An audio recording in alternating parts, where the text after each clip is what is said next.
So, kailangan natin i-soak ng 24 hours sa tubig bago itanim. So, 5 sachet merong 10 pieces ng seeds.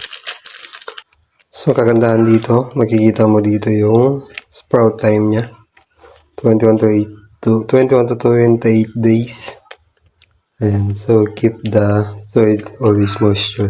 So, kapag ipupunta natin o kapag itatanim natin, lagi natin didiligin. So, lagay natin sa hindi mapapakialaman. Saan ba? Dito na lang sa loob ng kwarto.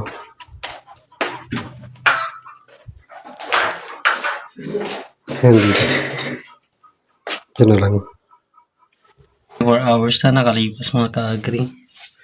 Ngayon ay atin namang itatransplant or ating ipupunla. Dahil 50 pieces din lang ito. So 50 pieces lang din ito. 10 by 5. So 50 pieces. So dito na natin siya ipupunla. Itatransplant lang natin kapag sumibol na siya.